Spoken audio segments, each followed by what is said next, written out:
Live from downtown Detroit, home of WDIV and Click on Detroit, Local 4 News at 6 starts now. You've seen the stories. The Local 4 defenders talking to families upset about how their loved ones have been treated at the Wayne County morgue. Also watching, the Javisian family. I told him, I said, we have to call, and he was hesitant. And then after the second story, or more, you said more about it, I said, Gary, and he said, yeah, we need to call. I said, yeah, we have to do this. And with that phone call, a new twist to the story. Yeah, a never-before-seen apology letter from the medical examiner's office. Let's bring in Local 4 defender Karen Drew, who's been breaking new information on the morgue mistakes for the past few weeks. Karen? Jason and Kim, this apology letter is a big development, as well as something else said in that letter, all a result of what happened to Gregory Javisian's body inside the Wayne County Medical Examiner's office. That was the last humiliation.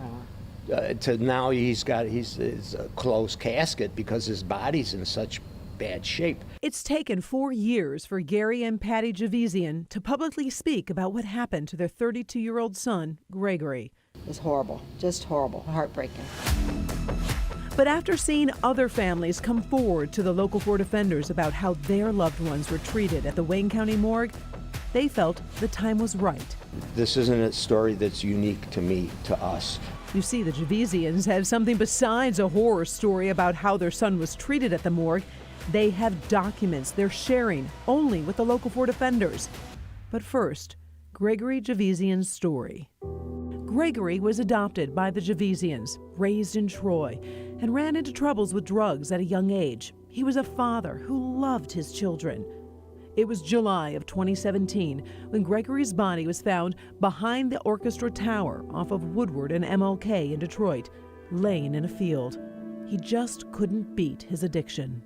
Just because he was a drug addict doesn't mean you don't give him respect.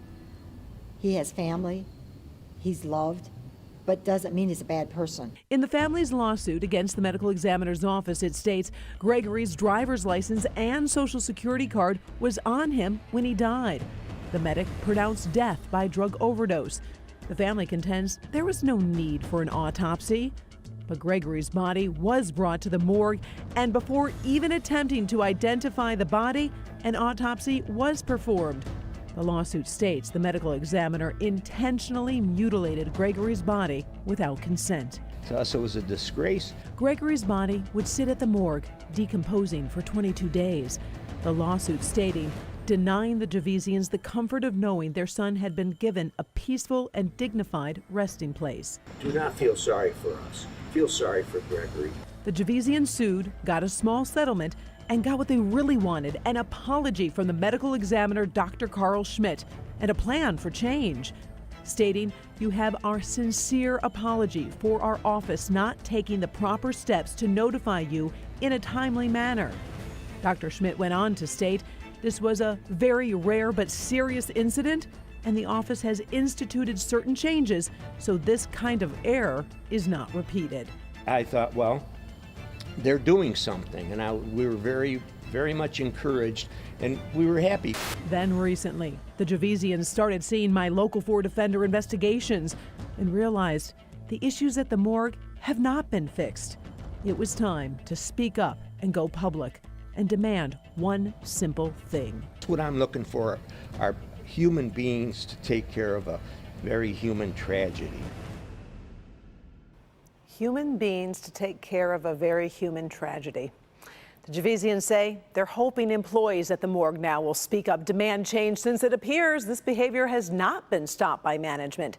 Meantime, I did receive a statement from the county stating in part deficiencies that are identified in our process will be addressed in a follow-up plan to be shared. They went on to state they face unprecedented challenges from the opioid epidemic and COVID-19 pandemic and severe workforce shortages. But I should mention, Jason and Kim, that many of the cases happened before COVID-19 and the work shortage hit. I did post the full statement from Dr. Carl Schmidt on our website. Yeah. And Karen, I know you said that the medical examiner's office did give an apology in Gregory's case, but were you able to find out why they left his body there for more than 3 weeks, 22 days? It's really horrible. They are asking, they didn't get it in writing, but I'll tell you, Kim, when they were talking to one of the investigators, they told the Javisians the person who was in charge of the case was on vacation, which is even more heartbreaking that there's no respect for the dead. Wow. Karen, thank you. Yeah, thanks, Karen. All right, let's check the forecast. We've had quite a day. Showers been scattered around the area, but some of them brought a ton of rain in areas. Really did, and we'll see some raindrops over the weekend too, Andrew, right? That's right. Fewer raindrops, but nonetheless not out of the woods just yet. And the rain that did fall, it prompted a flood advisory to be issued by the National Weather Service for this eastern sliver of Oakland County from now until 7:30, because in poor drainage areas, there's just been a ton of rain, 1 to 4 inches by National Weather Service estimates. And with Storm Tracker 4, you can see the showers have left in their wake, ponding on area roadways, and again in those poor drainage areas. How much fell? Well, again, between 1 and 4 inches just from one cell that occurred between 4 and 5 o'clock this afternoon. And within the past 6 hours, between 6 and 7 inches of rain in these areas of purple here in northeastern portions of Oakland County, from Lake Orion and Orion Township down through portions of Auburn Hills and areas just north of Silver Belt Road, where they got 6 inches or a bit more. This shower here that was over Pontiac, that's diminished. The second one here, you can see Blossom, and now diminished once again just south of Waterford. So for right now, we're out of the woods, but just to our south and west, right about to cross the Ohio border, some more shower and thunderstorm activity. So scattered showers remain as we go through this evening, then diminish overnight. We'll go over your forecast for the full holiday weekend in just moments. Remember, you can track storms just like these that we're doing with Storm Tracker 4 on our local forecasters app. So download it now. It's perfect, especially if you're on the go. The local forecasters app, search WDIV in your app store. Okay, Andrew, thank you. Now to the latest coronavirus numbers. New numbers show cases across the state are on the rise. The state reports 8,409 new cases in the last 48 hours, an average of about 4,205 cases per day. We've lost 82 Michiganders during that same time period, 40 from a Vital Records review. On the vaccine front, 68.4% of people in the state have received at least one vaccine dose. Why did State Rep Jewel Jones have a handcuff key with him when he was booked into the Livingston County Jail on a bond violation last month? Local 4 defender Sean Lay tonight with what Jones told deputies when they discovered that key. Good evening, Sean. The same day Jones was discovered with a handcuff key taped to his foot, we were hearing stories that Jones was telling jail officials that he always keeps a handcuff key in his shoes. Well, tonight, the Livingston County Sheriff is confirming that bizarre twist. His statement at the time was it's a matter of common practice. You know, I know a lot of people, and I don't know anybody that as a matter of common practice tapes a handcuff key to the bottom of their foot. Livingston County Sheriff Michael Murphy still does not know what Democratic State Rep Jewel Jones was planning to do with a universal handcuff key that looks just like this after sneaking it into the Livingston County Jail September 14th. When deputies found the key taped to the bottom of Jones' foot, the sheriff says Jones said he forgot he taped the key to his foot and typically walks around with a handcuff key taped to his foot and his shoe. I think his statement was something to the effect that he keeps one in his shoe. So the fact that he actually taped something to the bottom of his foot, to me, shows a little bit more thought put behind it. Jones was hit with felony charges of bringing a weapon into jail and attempting to escape custody. The sheriff says the danger here is handcuffed inmates being led out of jail and back to court. And that's when someone could use that key to get out of those handcuffs. The best we could hope for in that situation is that they get out of the handcuffs, leg irons, shackles, whatever it is, and simply leave, right? Simply run away. That would be the best case scenario. Worst case scenario is they assault my staff, or they assault another inmate, or both, right, in an attempt to further get away. Well, it is a big deal. Sheriff saying that is a big deal, bringing the key into the jail. Since bringing the key into the jail, Jewel Jones has remained at the Livingston County Jail. He also still has his seat in the State House with the legislature. He goes to court in a couple of weeks, October 15th, and it's a preliminary hearing. So if this goes, he will be asked the key question about why he had that key in jail. Back to you. Yeah, boy, what a story this has been. All right, Sean, thanks. State of Michigan has shuttered a longtime Oakland County senior living center. The license suspended after a report showing horrifying living conditions that included staff not noticing a patient had died. Local 4's Rod Maloney is live tonight. Rod, you were able to speak with the family of that woman who passed away. Yes, we did. Her name is Tara Durnan, and her mom was here at the Heather Pines senior living facility.